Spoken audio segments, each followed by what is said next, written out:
Hello, everyone. How is life? Hello, Deanna. I hope you're having a lovely manicure. Um, when you get the chance. Um, well, I don't know if you're going to be able to type, but when you get the chance, let us know what color or design you're putting on your nails. Hey, Vlad, welcome back. How are you? Flute enthusiast, hello, welcome back. Hey, Michael, Tina, Victor, Miguel, welcome back, everyone. Um, oh, right. So the spam is an inside joke from my Twitch days. So um, we I had to deal with a lot of people spamming the chat, and that created a rule over there to not spam the chat. People were repeating questions over and over and over again, and it was ruining the vibe in the chat. Um, so we there was sort of an inside joke that came out of that was like no spam except the type that you can eat. And then it kind of spiraled.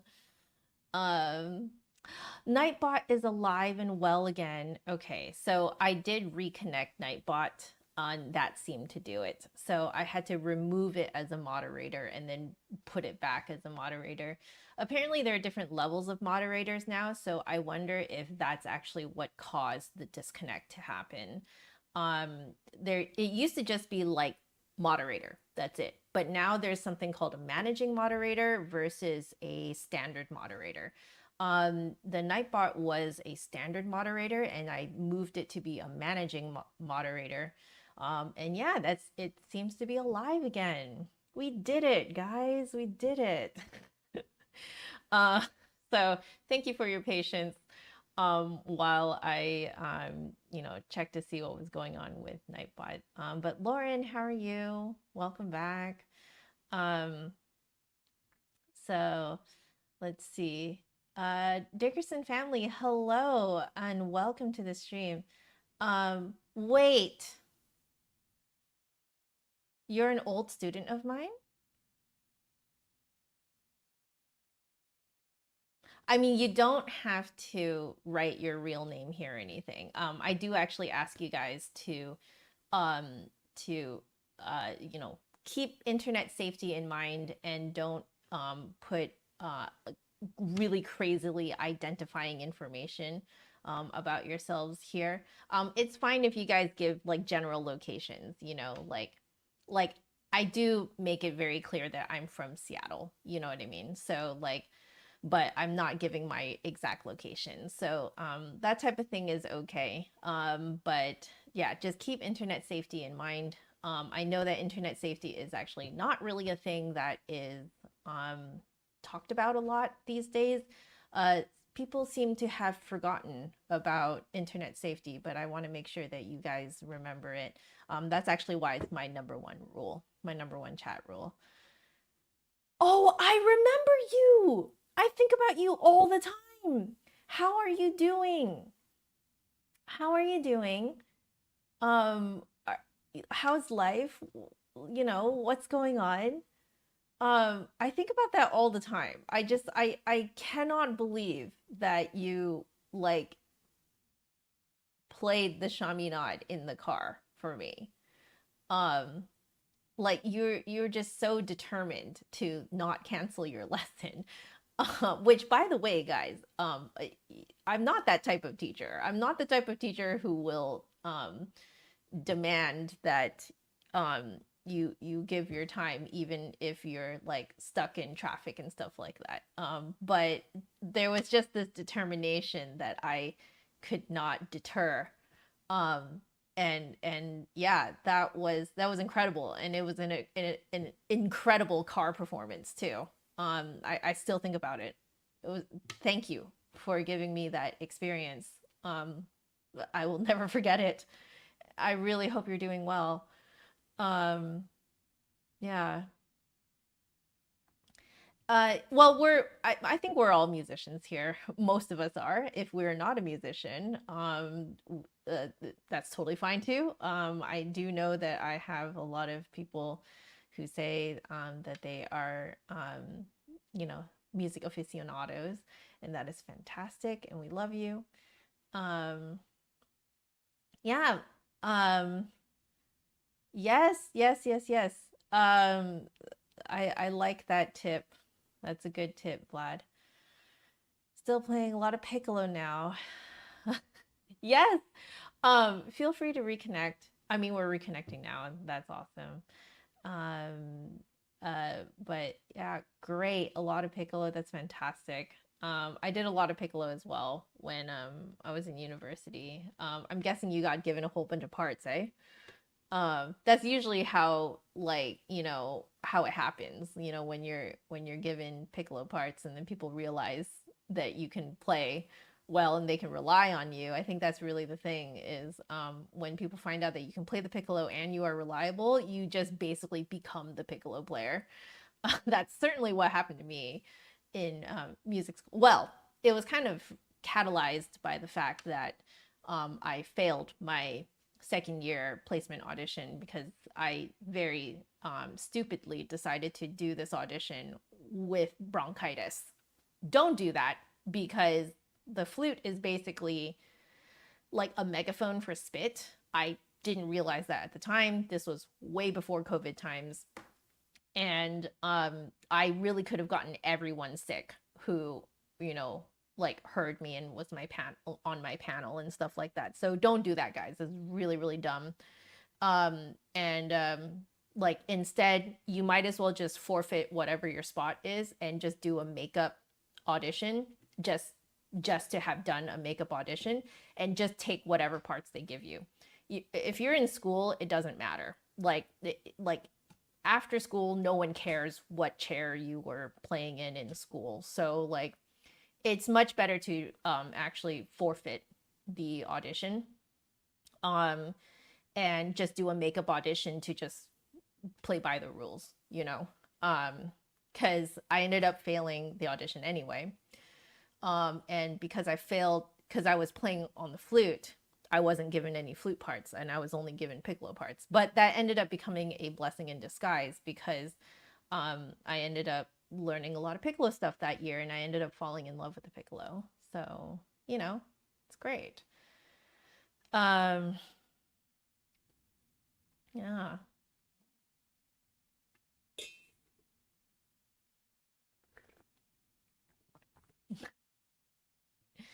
Well, Vlad, I would love to open your eyes to the fact that um, not everyone can afford a quality beginner model flute when they want to start.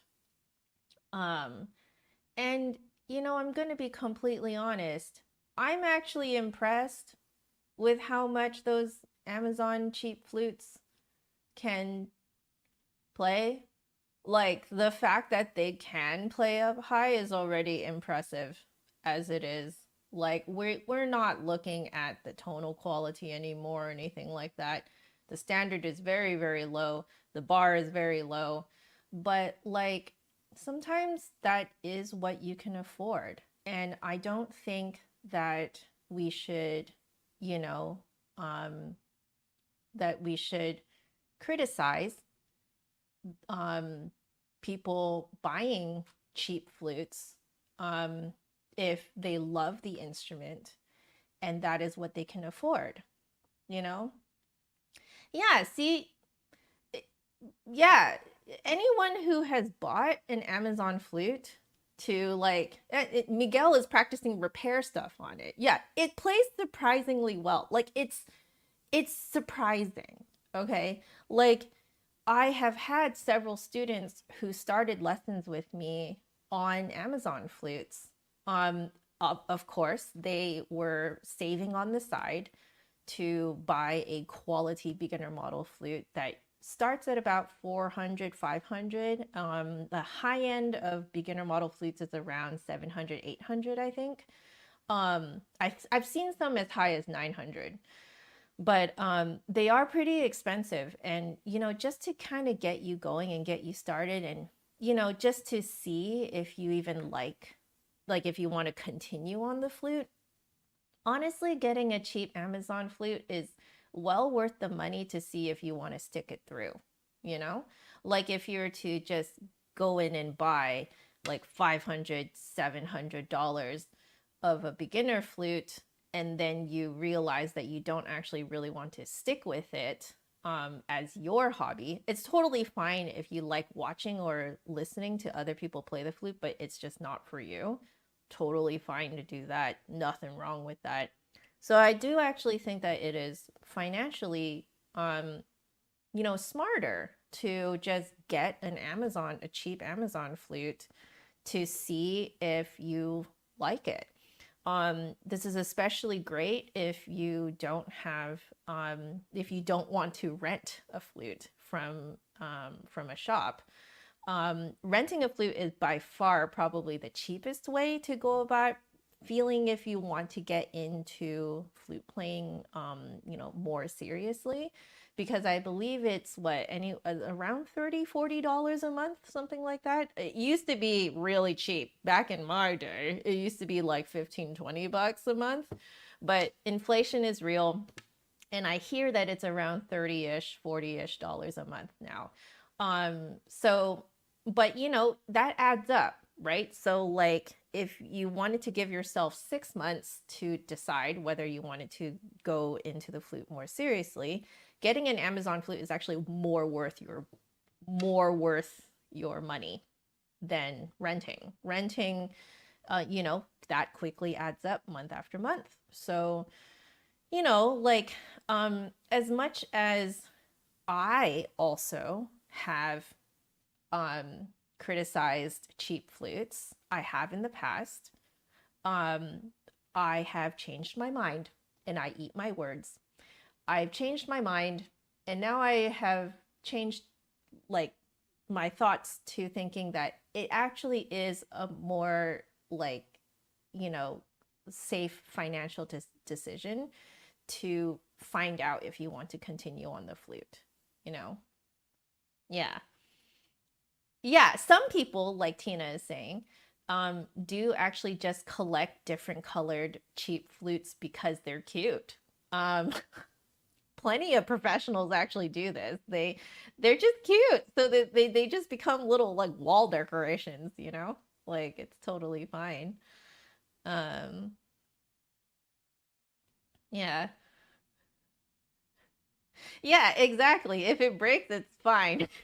Right? You've learned the fingering and repairs. Yeah, like it's not make or break, you know what I mean? Like if you spend $100-$200 on a cheap flute, like you can accidentally rip the pads. You can like there are a lot of things that you will accidentally do to your flute without thinking about it, without realizing that it can be not good for the flute, and like to kind of have a trial run on a cheap flute, to learn all the things, all the intricacies of owning a flute, honestly is well worth your money, you know yeah. So yeah, I do agree, Vlad, that the comparison clips of like such a huge price difference are clickbaity. I do agree with that.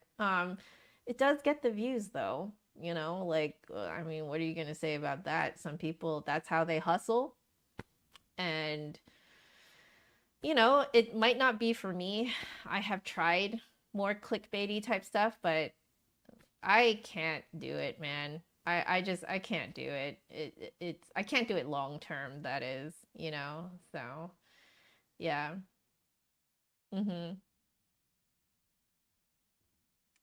Yeah, exactly. There are lemons. There are plenty of lemons, I would say, as Miguel is pointing out amongst the Amazon and eBay flutes. Um it's like you're always going to have lemons.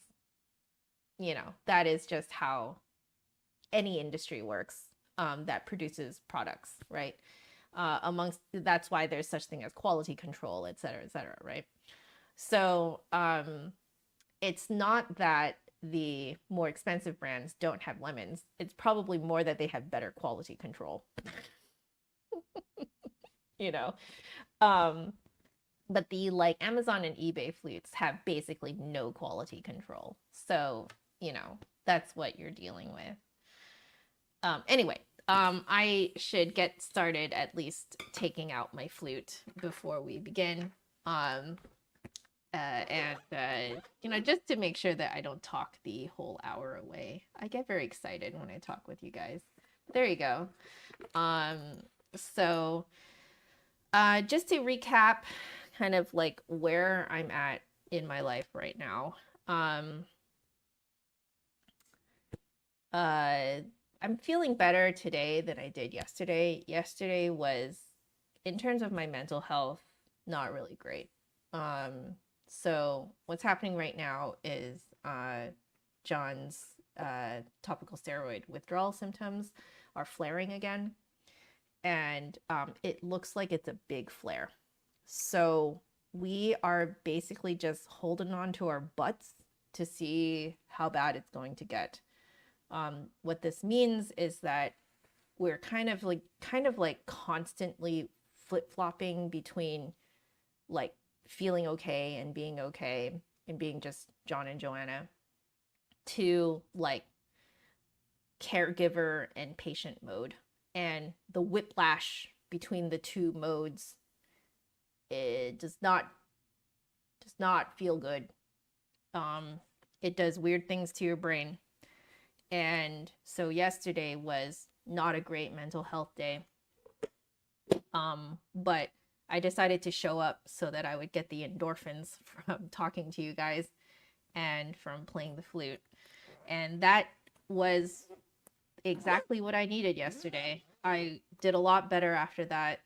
And, add on to the fact that John surprised me with making me not one, but two beef pot pies.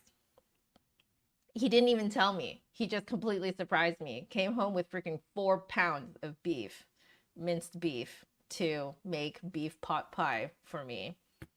Because he knew that I was feeling really bad. So even in the state that he is, I don't know what I did to deserve this guy. But yeah, so I'm feeling better today, not 100%. I think you guys can tell from the way I'm talking. I'm not 100% chipper, but better than yesterday, so I will take it. So I think I'm also going to be fairly forgiving with myself today, and I would ask, like, right now I'm just in sort of a fragile mood right now, so I do respectfully ask that you guys, when you help me point out blind spots, if you can be especially careful with the way that you phrase it, because I'm feeling a little fragile right now. Just putting it out there. There are other days that I think I have thicker skin, and I will take the criticisms much better. But today I'm feeling a little fragile. So I'm open to you guys showing me my blind spots. I'm open to it, but I just ask that you guys be especially soft about it today. So just wanted to make that really clear. I didn't want any miscommunications between us or anything like that.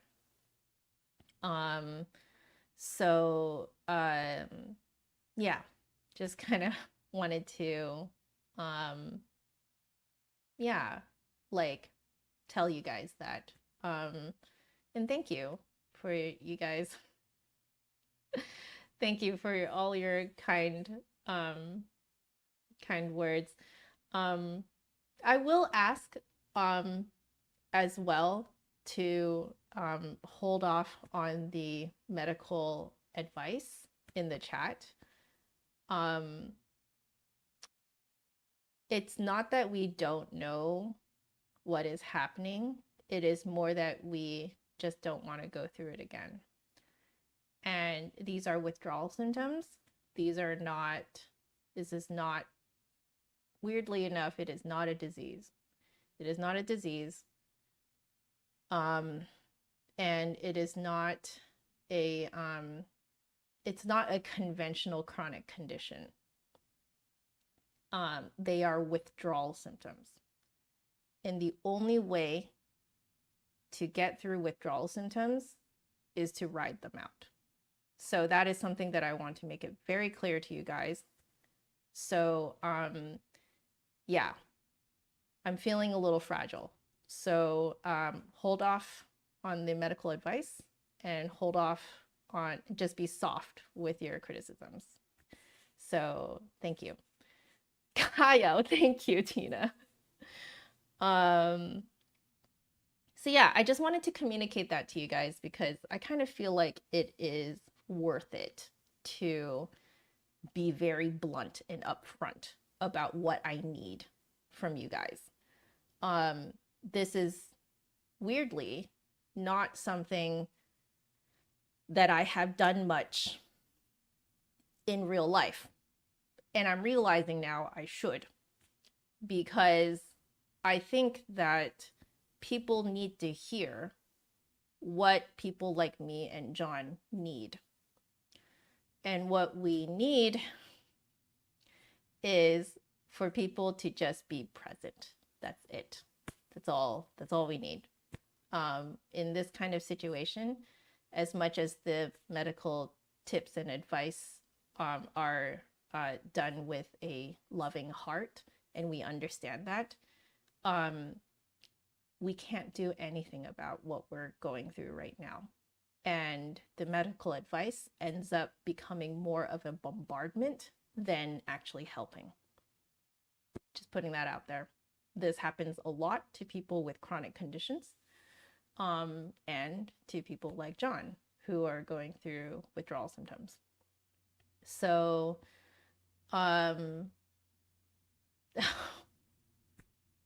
thank you.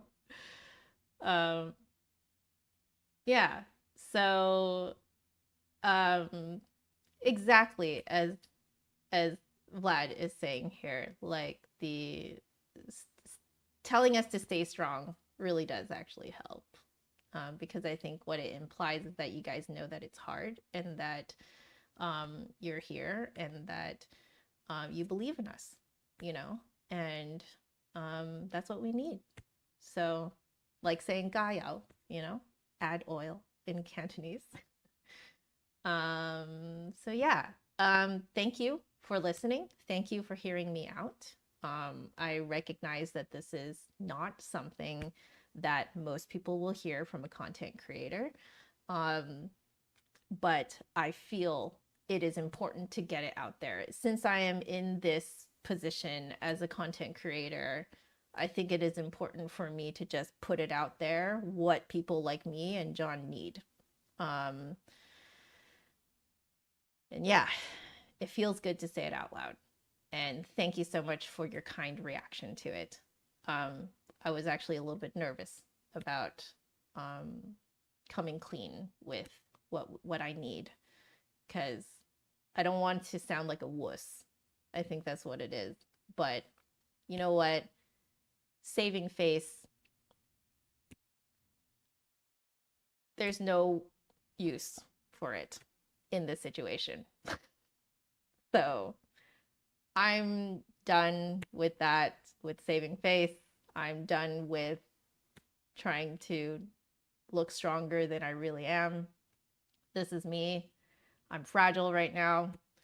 And I just need your presence, and I need to play the flute. That's all. So let's do this, guys. I do have everything prepared. So let's get going, get our hour in, have fun. Thank you for the reminder to start the clock. Really appreciate that. Let's do that. All right, there it goes. Let's Just start playing harmonics. Well, actually, first off, let's pop in my single earplug just to protect my right ear. All right. Activated.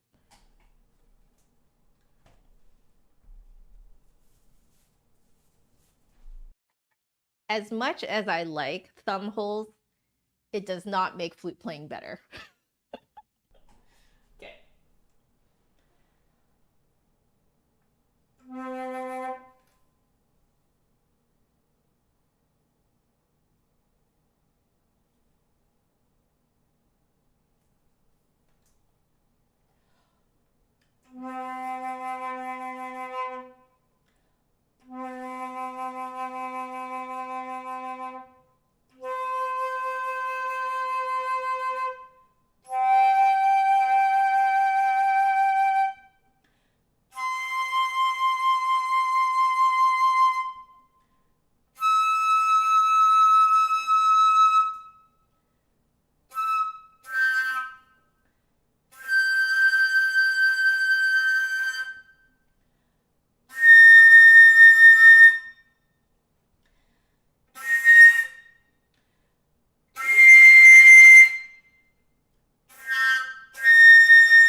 I will take that.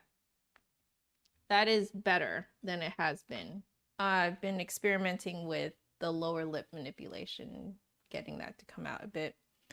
But I have to combine it with resonating the note kind of like high up and back.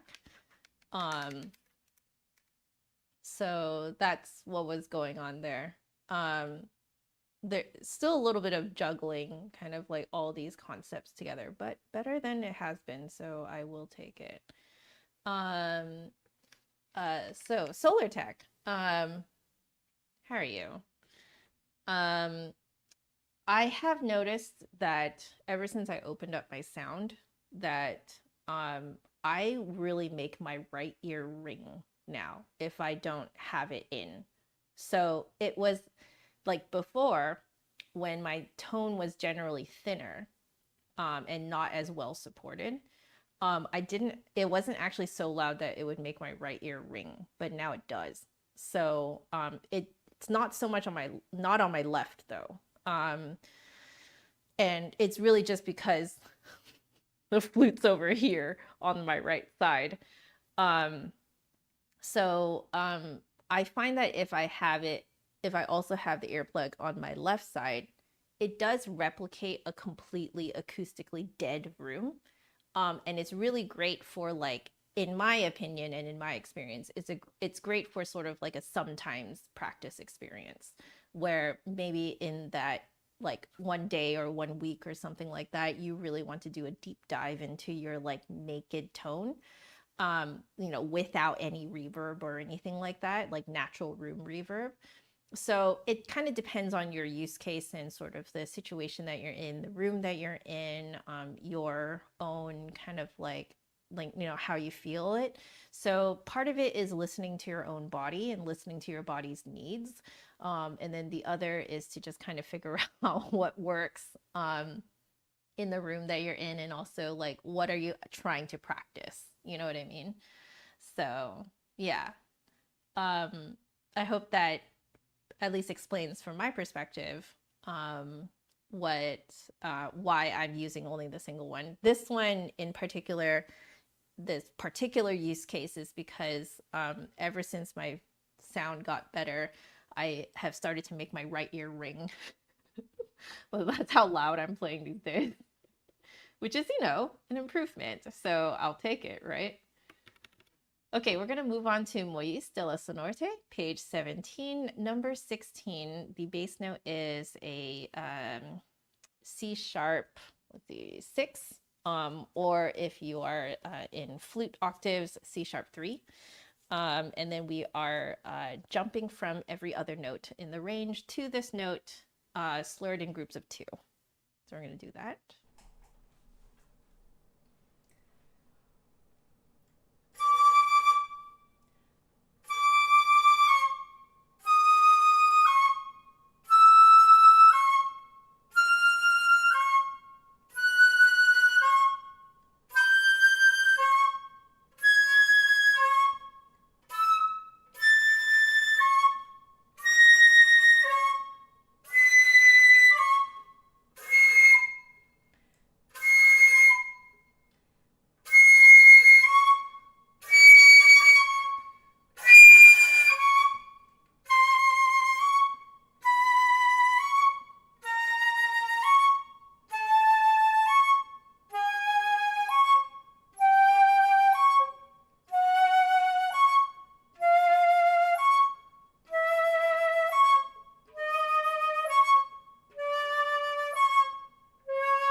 Exactly. Right ear suffering from success. You could not have put it better. Diane, hello. You have a silver manca. That's awesome. We are manca twins.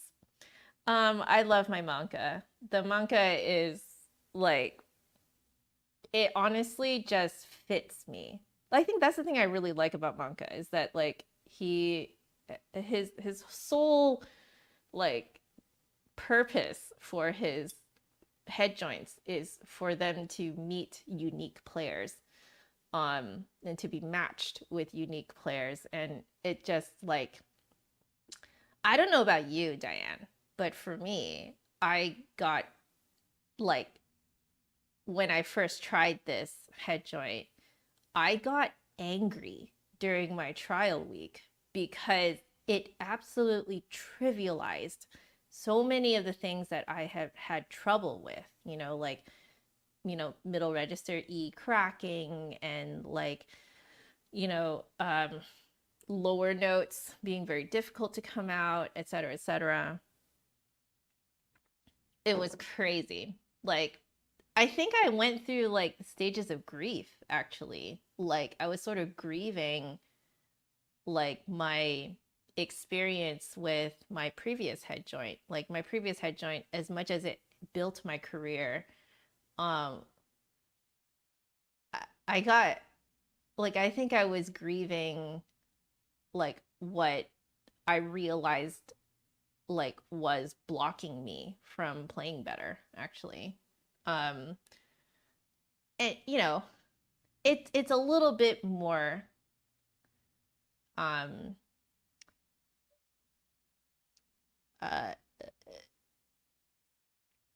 it means more when this is your career and you realize that your instrument has been holding you back. I think that's why I got really angry. Anyway, that's pretty good. I'm not mad about that. I'm still like kind of still need to work on the lower lip kind of coming out and not like rolling. Because rolling your lower lip is really good for pitch control type stuff, pitch bends and stuff like that. But in terms of just getting high notes out, it needs to just come out. And I'm not quite used to that, but it is better. We're now going to do it as written. So you're going to hear the same thing, but everything slurred together. So let's put this in here. That's the fourth articulation. Oh. Let me find it. There we go. There we go. There we go. Got the correct one now. Okay. So here we go.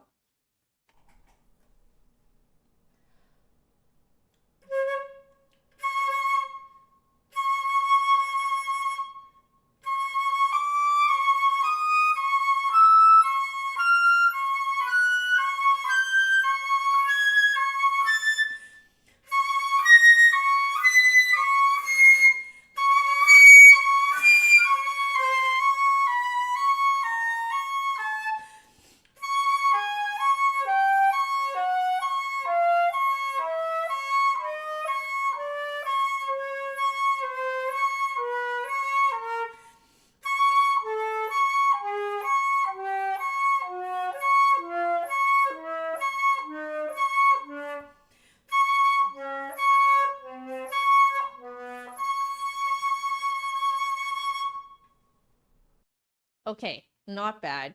Not bad. I'm getting used to like sticking my lip out for the highest notes.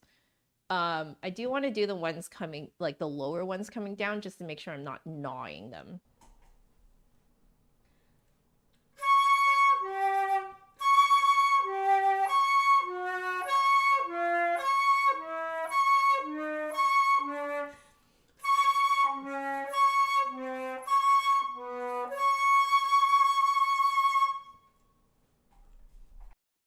Cool. Oh, it's so good to see my Nightbot working. If you guys don't know what to do in the chat, but you guys want to do something in the chat, you can make coffee and tea for each other. So if you put exclamation mark, well, actually, you can just look at my commands. If you just go exclamation mark commands, it'll take you to a hidden page on my website that shows you all the different commands that you can use. So, you know, it's nice. You guys can also like throw food at each other if you want. You can throw Jello at each other. That's the thing that came over from the Twitch days. So, you know, if you don't know what to do, you can just do that.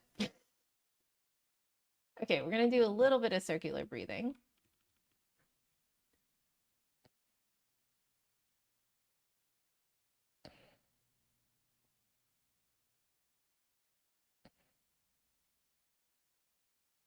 Ah, yes. So from yesterday, I really could feel that I needed to push the air from down under here rather than just from my mouth. And that kind of helps keep things open, and it makes it easier to do the actual circular part of the breathing.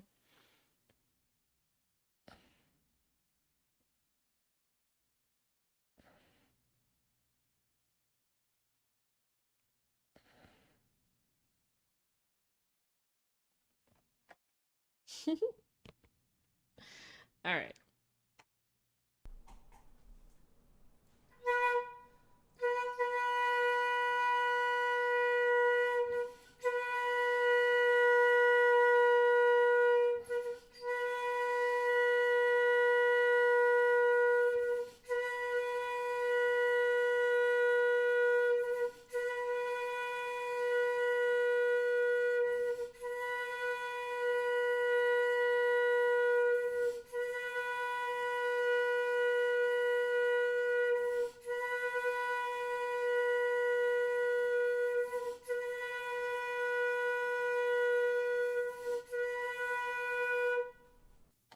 Okay, there are a few good ones.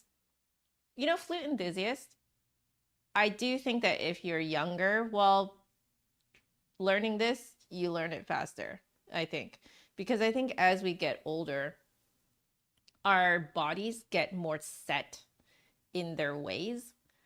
And it is harder, takes longer to kind of break old habits and make new ones. Not impossible, but it is a little bit harder. So it's okay. We just keep going. We keep trying.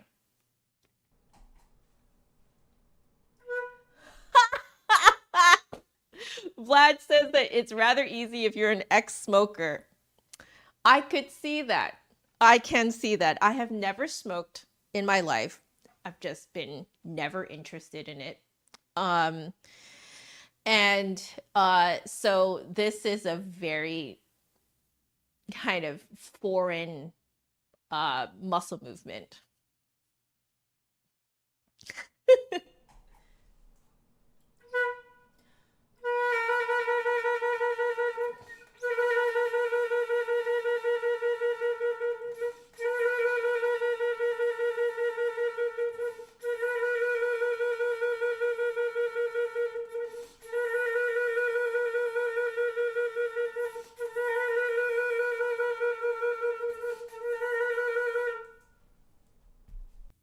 We're gonna take that. We're getting somewhere. So I'm just gonna keep over the next few days concentrating on pushing from down here, which is exactly where Jasmine Choi said to do it. And it's kind of interesting to see why it works. Because if you do it just from your mouth, you tend to close off the back. But I find that if you do it from down here, it tends to keep everything much more open. Okay, let's move to Moyse 480 exercises. We're on 334 right now. Oh, I'm also going to update De La Sonorite. Next time we will be on, I believe, page 18, number 17. Yes, and then we'll be doing the first articulation and the second articulation. Usually we have time to do both now. So now we're gonna do 334. And let's just see what is going on here. 334.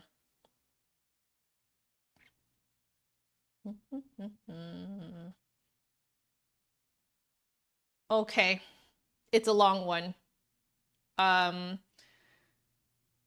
think we're doing A minor, A harmonic minor. So nothing too crazy. Here we go. These are half scales in fourths. Yay.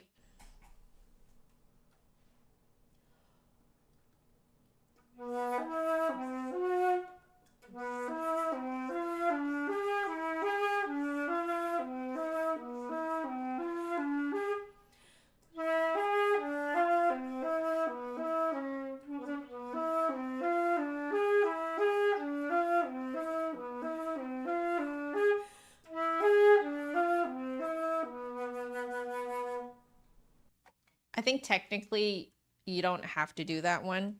But I believe this was written before B-foot joints were kind of like the main thing, the main kind of like a normalized spec. But oh well, it's fun to do the low one anyway.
Susie, hello.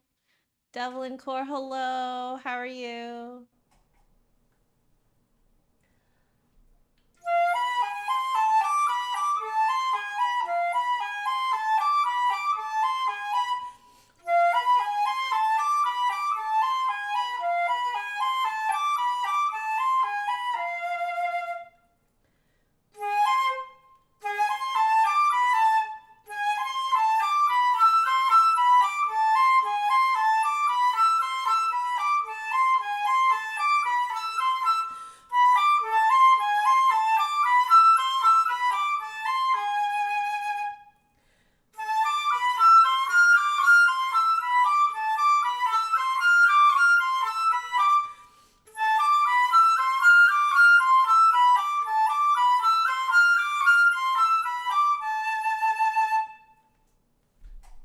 All right, we're gonna take a swabbing break.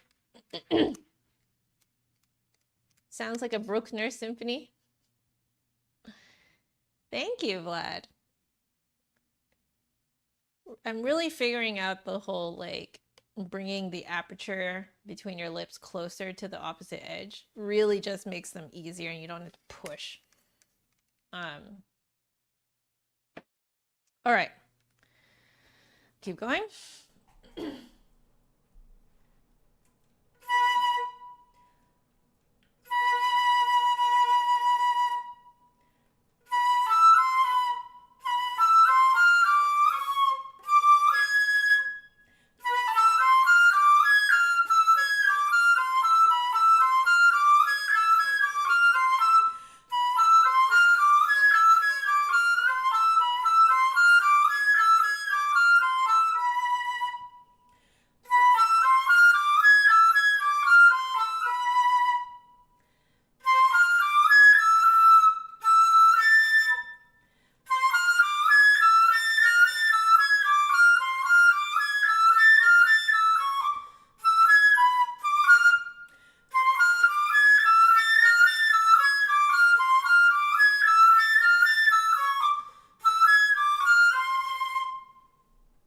Figure that one out a bit more.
Fingering.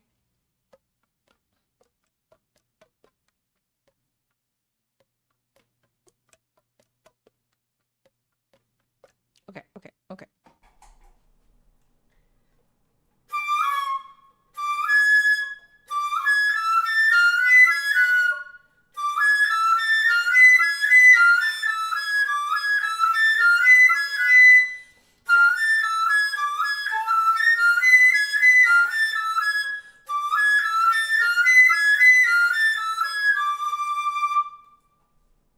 All right.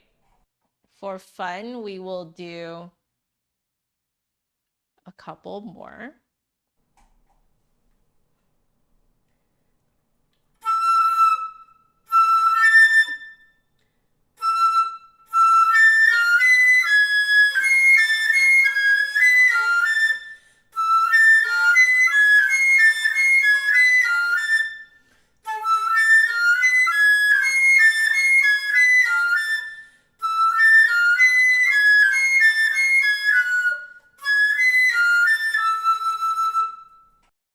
Okay, at least I can now feel when I'm subconsciously pulling the lip back on the high notes. So that's an improvement there.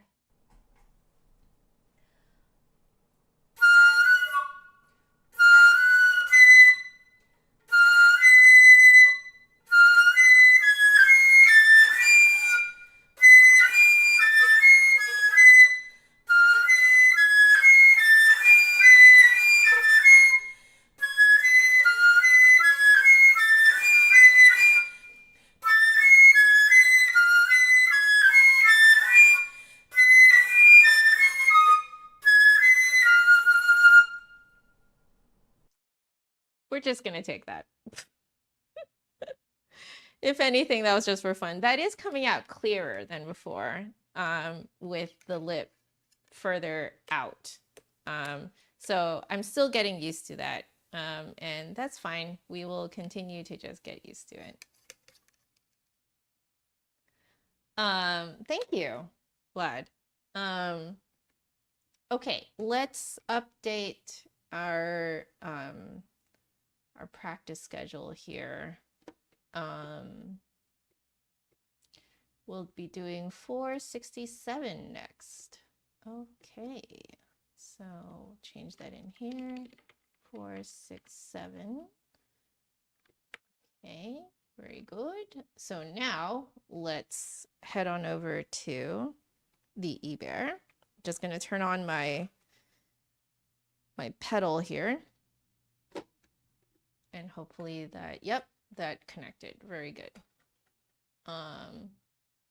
I'm going to drill the exposition again. We're just kind of on a drilling spree right now because I think I need to catch up with the number of repetitions that I've done for the first movement and for the second movement.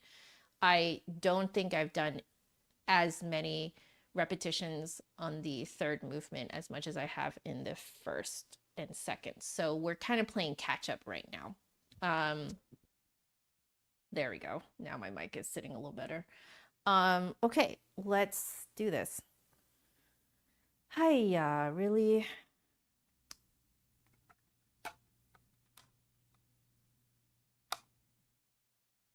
Okay, there. Or maybe I actually need to charge this soon. I'll charge this after. Maybe that's what that blue light is for. Okay. Okay.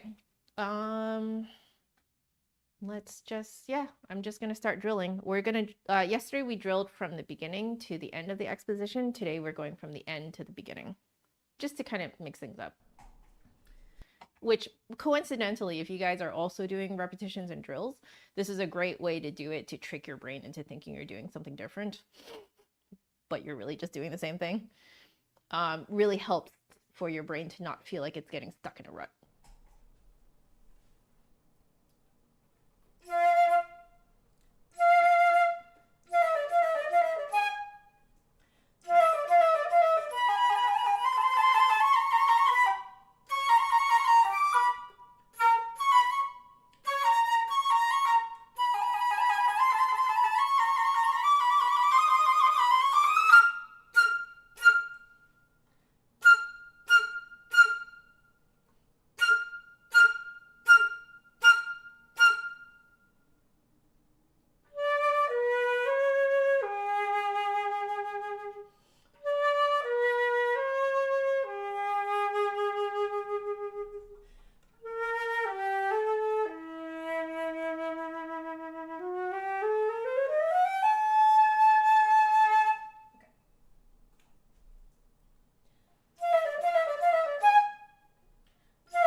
I need to jut my lip out a little bit more so that that doesn't sound so airy.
It's so subtle. I think I'm overdoing it, like the lip movement. Like I go between either not doing it or overdoing it. So yeah, it's a very, very subtle motion. Okay. I will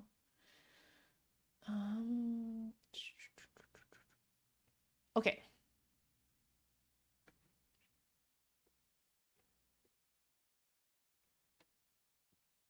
Thank you for the reminder to swab. I will do that.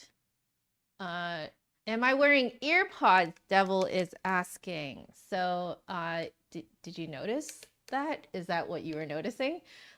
These are loop earplugs. They are high fidelity earplugs.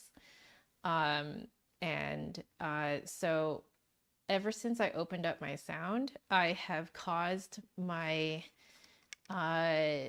right ear to ring a lot when I play. So this is just to protect my hearing. If you want both in, it will replicate an acoustically dead room, which is really great for practicing tone sometimes. It's kind of like a thing that you do like every now and then to kind of check your naked tone. Blind guy, hello, welcome back. How are you?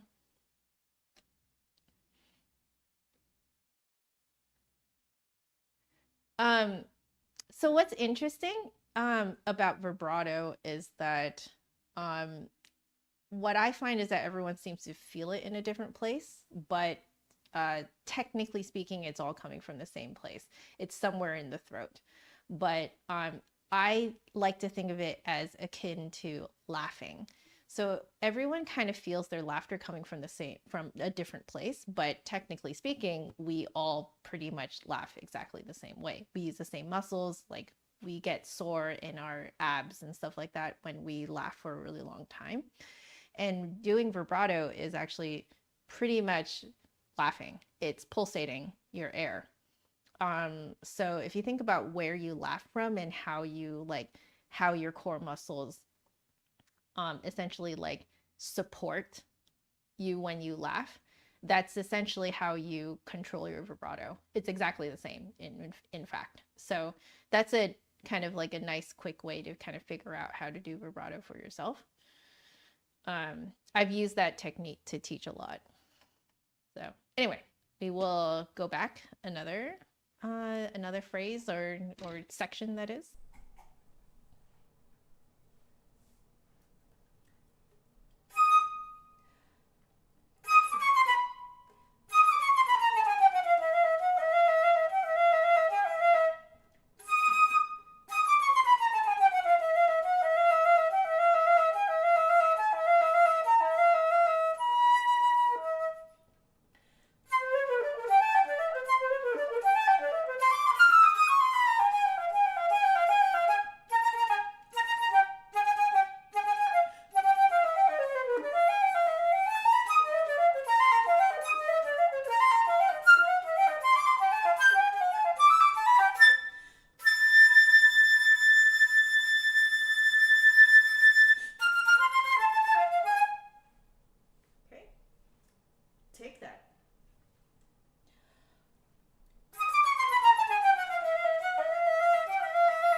let it get to my head for a second there.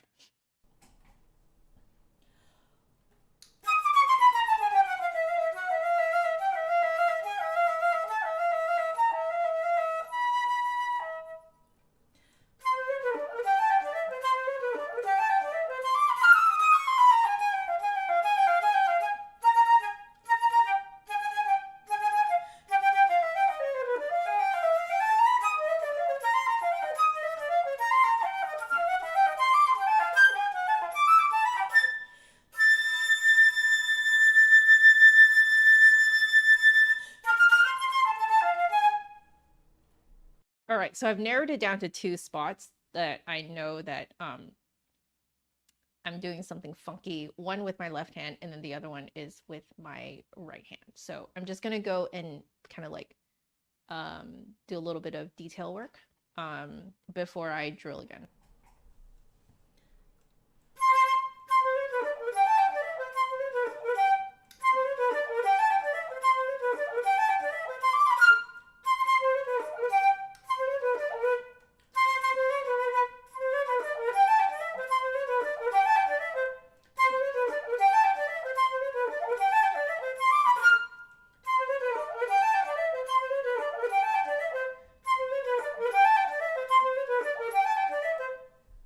So what I was doing there was overreaching with my left hand ring finger. And I'm just getting used to how it feels to not reach. Definitely better.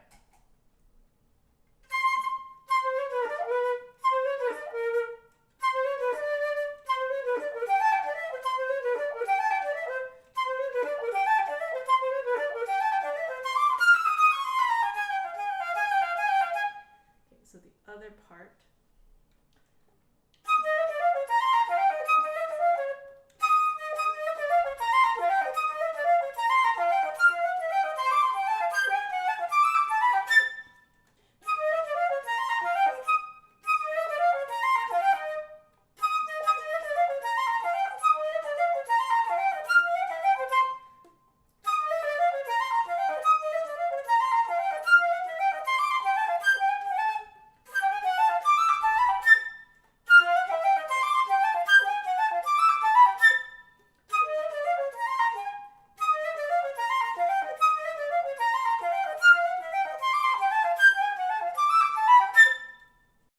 As it turns out, it's the same issue. I'm overreaching with my with my left ring and pinky. So this is holdover from, I believe, when I first learned this, which was prior to my numerous posture changes. And I think the repetitions that I have had before drilling this have drilled in all of the reaching. So now I have to drill all of the reaching out of my system. So that's fun. Let's do the whole thing now, the whole section.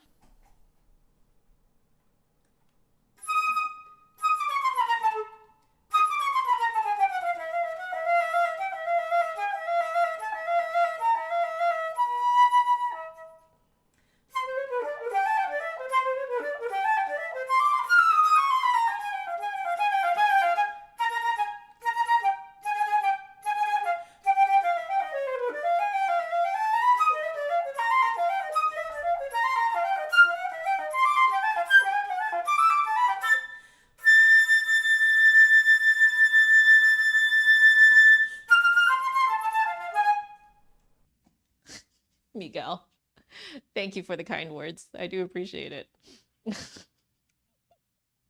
How are you doing?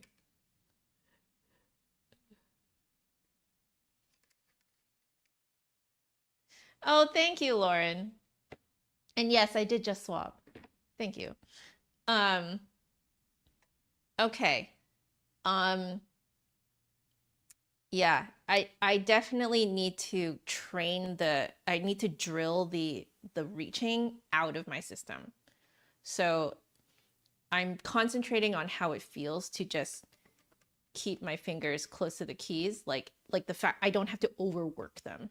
I definitely drilled them overworking before. So we'll leave that before that all, starts to lose all meaning. We'll do one section above.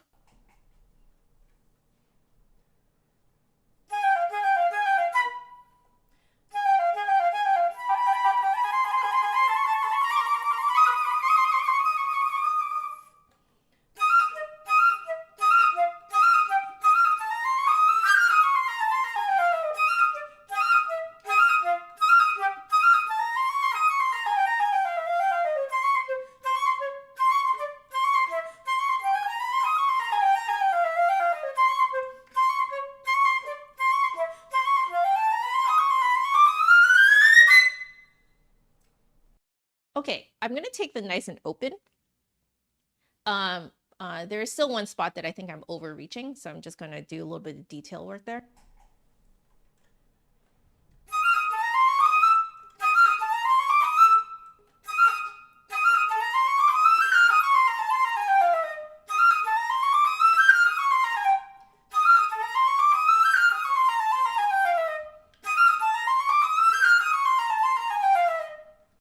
Yeah, definitely doing a bit of like overreaching there because there is an E flat. And I think prior to my posture changes, I think what happened was I had taught myself to reach for the E flat, and then that would offset the balance of the flute a lot, but I no longer have to do that. So again, this is another thing that I have to like keep drilling out of my system. Nathan, hello and welcome back. How are you?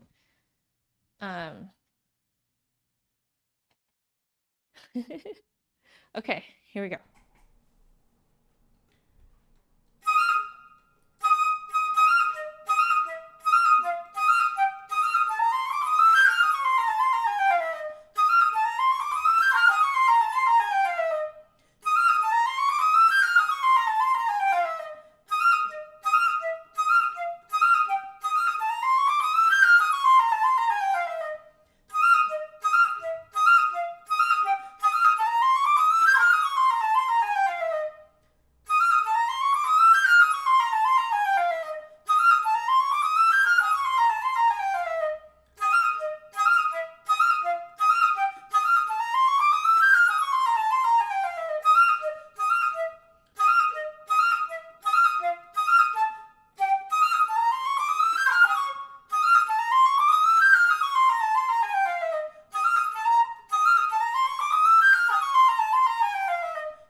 Trying to figure out which finger to focus on. I think it's the ring finger.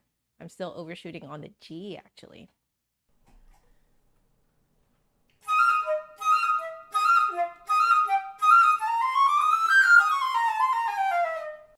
Yeah, so it's on both the E flat and the G that I tend to just overshoot. Okay, good to know. So I will now rewind to the beginning of the section.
I'm reaching there too. Overshooting. Okay.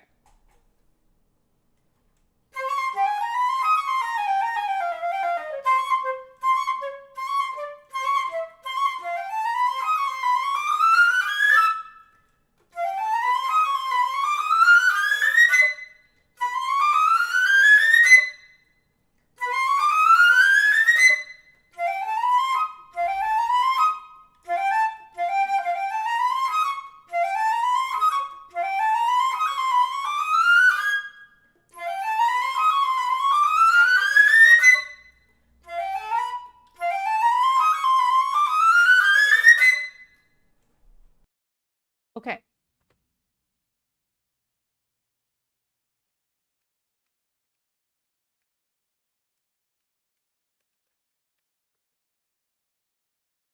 Vlad, if you're hearing it a semitone lower, is it because you have the recapitulation in your head? Because the recapitulation is a semitone higher.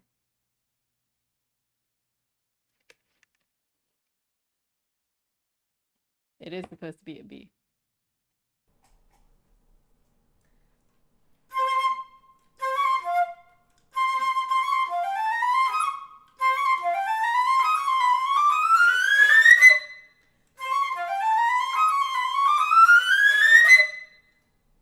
Okay.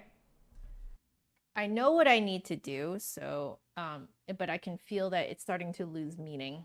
So I'm going to go back a section.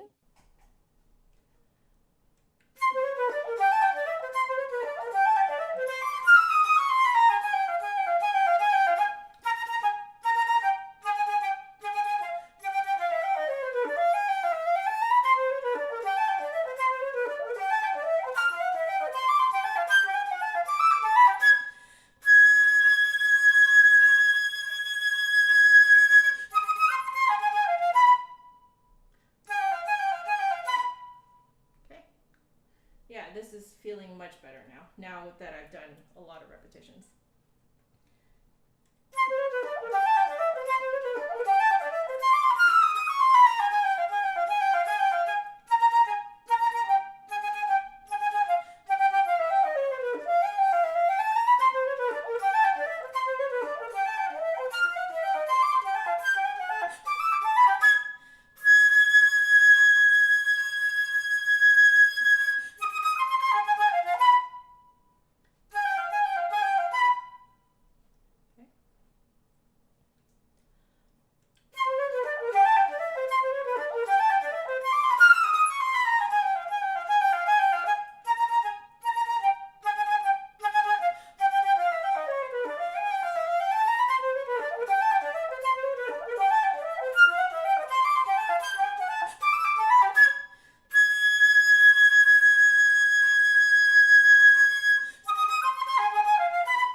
We'll take that. We'll do the beginning now.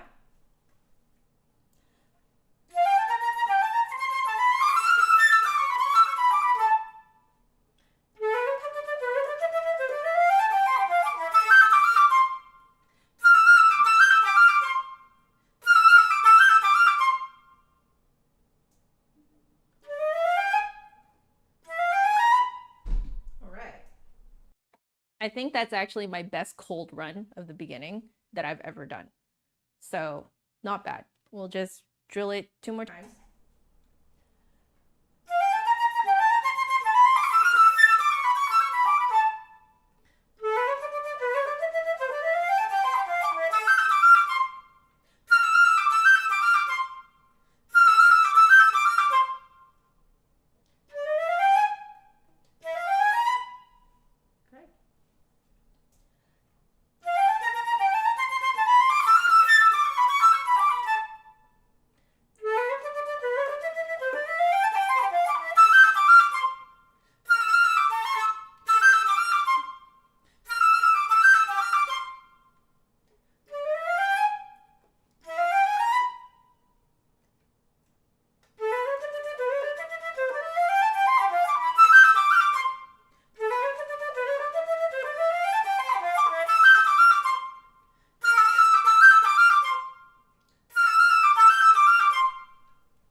Okay, we're gonna call that good for today.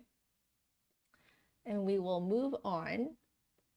Oh, haha, I forgot to move. Whoop. I forgot to move this guy down. So, well, I guess now we're going down to rapid as wildfires. Okay, cool, cool, cool. Not bad, not bad, not bad. I think the lower lip manipulation is really helping me, like, to not push so hard. It's feeling good. Yeah, Genshin time. It is Genshin time. I'm just going to do the end of Rapid as Wildfires, and then we'll try and do La Vaguelette.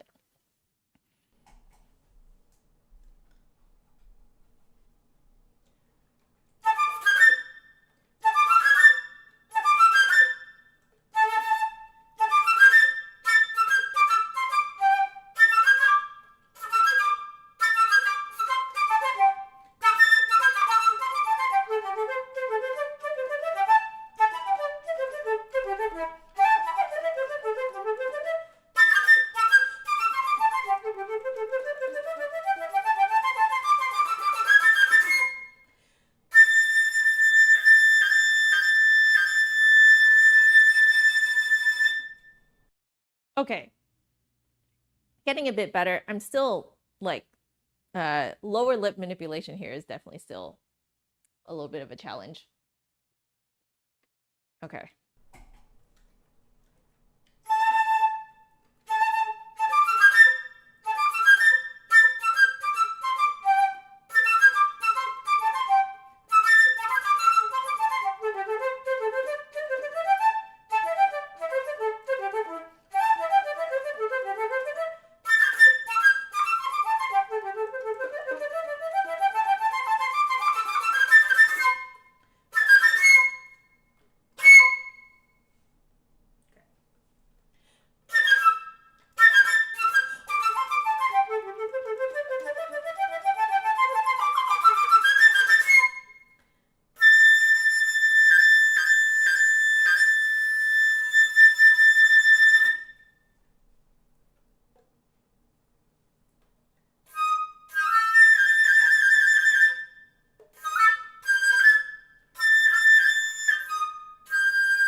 I just realized that that is a G to A trill that I previously had not learned. I was just following their alternate fingering there.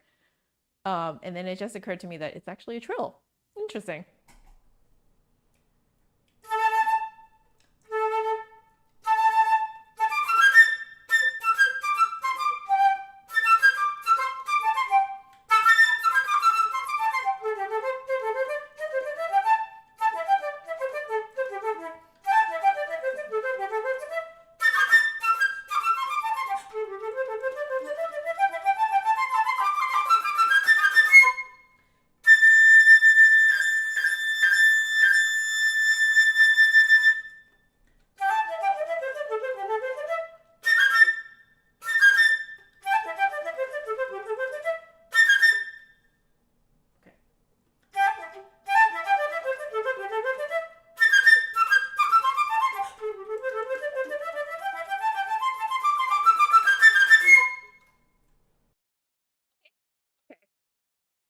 Better.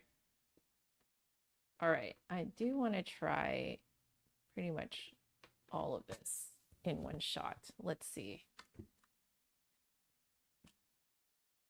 So this is La Vaguelette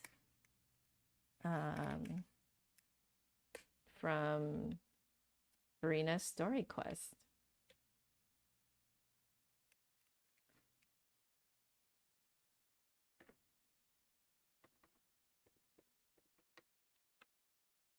All right, later, Deanna. Thank you so much. Thank you for joining.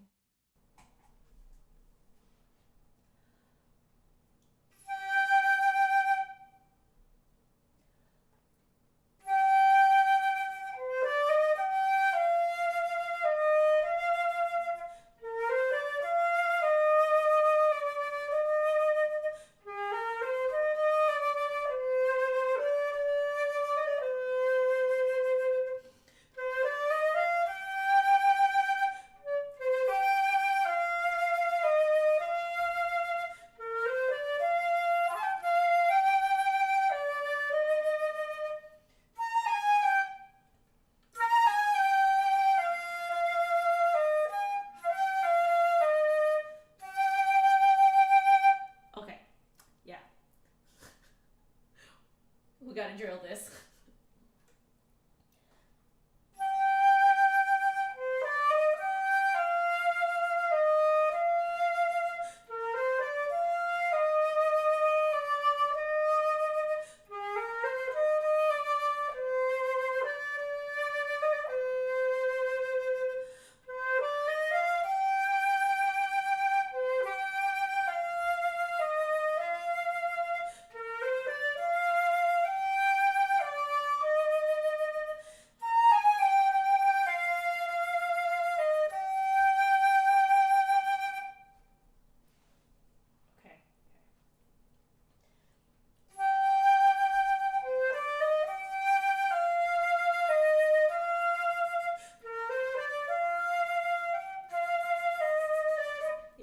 First time it goes down. Okay.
Okay.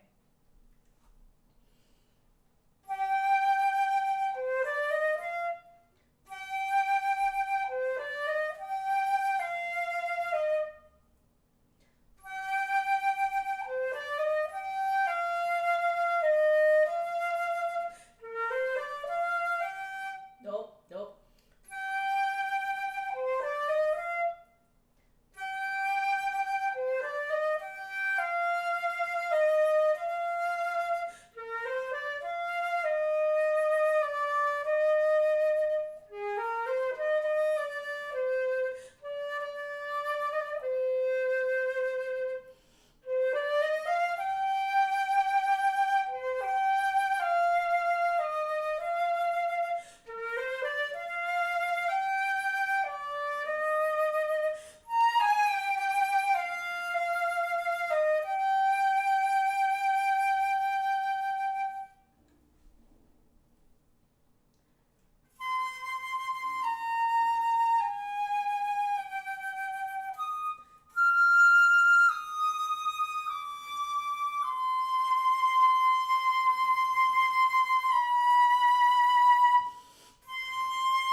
do it correctly.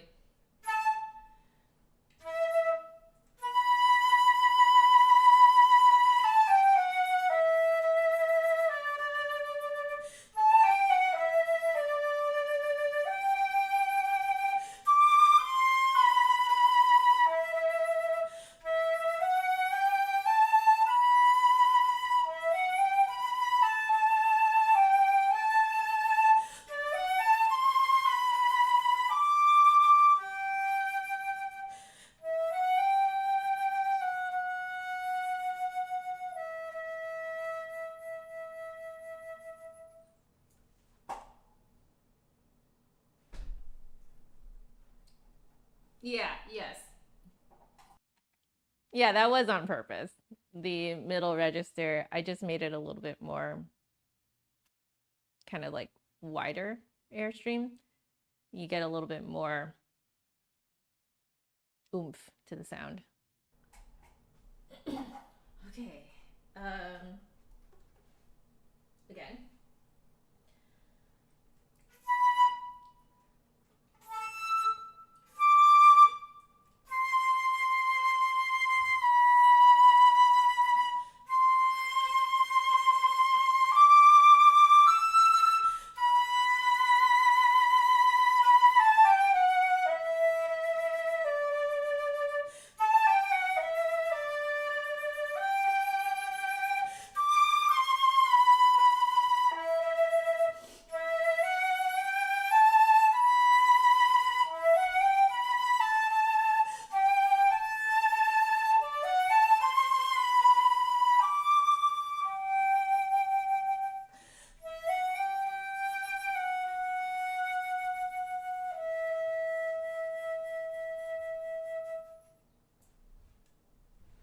Okay.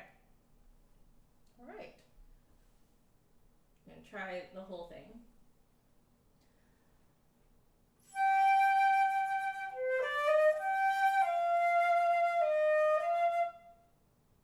No, not good.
Um,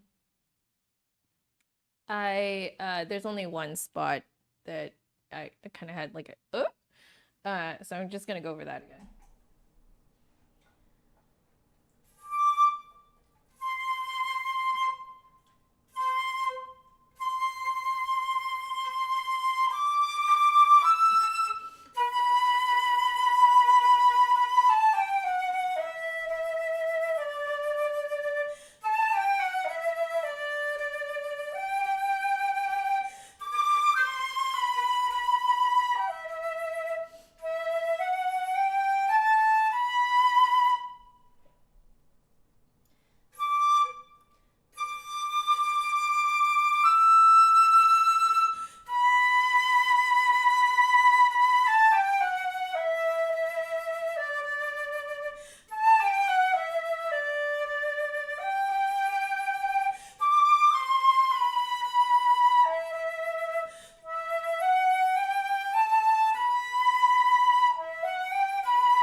I will take that. I will take that. I am going to go grab some lunch after this. But that feels pretty darn good. I'm quite pleased. I think, like, ironically, me being in a not so great mental state is actually kind of like it's encouraging me to not push as much. And so I think coincidentally it's actually making it easier for me to play in a slightly, you know,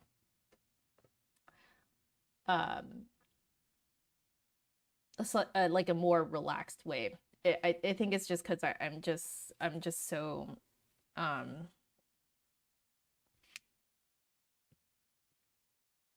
tired's not the right word. I'm just kind of done, apathetic almost. And I think with me being a little bit apathetic, it's like weirdly actually helping me stay relaxed while I play. So I can really like kind of like figure out lip manipulation stuff, how much I can actually push, or you know, stuff like that. So that's been pretty an interesting side effect. I do feel better after playing, especially after playing La Vaguelette. Like I always feel like that is really helping me, I think, get through this kind of trying time. You're so welcome, Nathan. I think I really needed the last little bit with La Vaguelette. I cannot wait until it is so in my fingers that I don't even have to think about it anymore. And like I feel like because I can feel that I really want to let go. Like I really want to let go and just feel the music. I'm not quite there yet. Maybe by the end of this week or beginning of next week, I might kind of be familiar enough with it that I can just let go. Yeah, can't wait for that. I think that will really help me sort of deal with all the everything that I'm going through right now. Thanks, Nathan. I really appreciate it. Yeah, thank you, Vlad. You're right. There are limitations to what the microphone can pick up. So, you know, from listening back to the stream, it's honestly as good as it's gonna get with my setup. Because yeah, the flute tends to max out a microphone really quickly. It's I guess it's probably because it is so full of like partials and harmonics and stuff like that. So yeah, that felt really, really good. I'm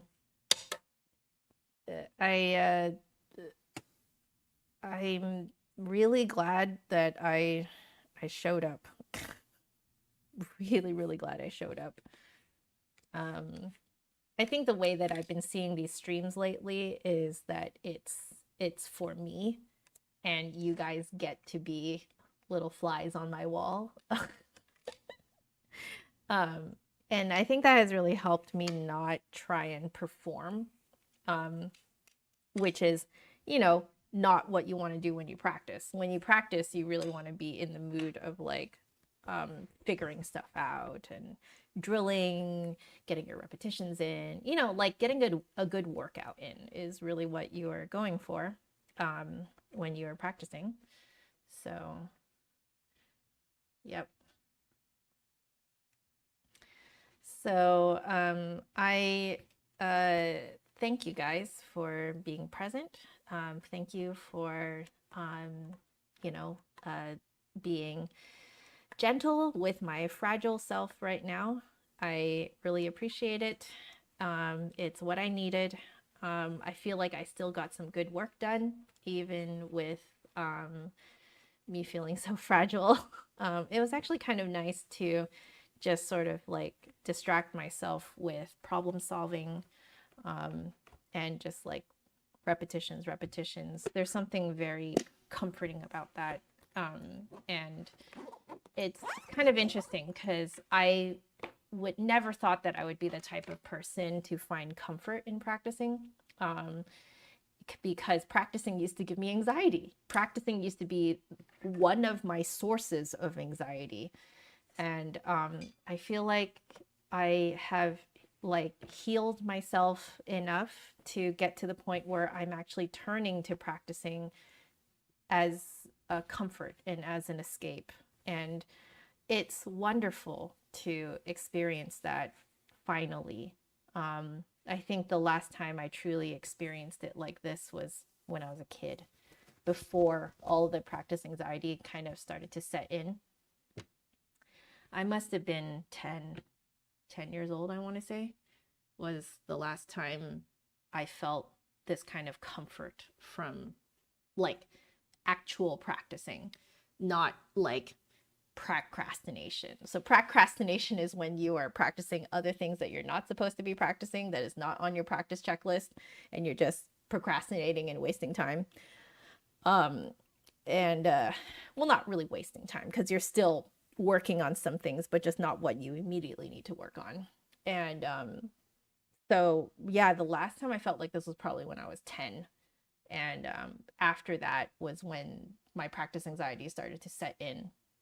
So yeah, it still kind of is new to me, this feeling that I can turn to actual practicing as an escape and it's not a chore. So I finally get it.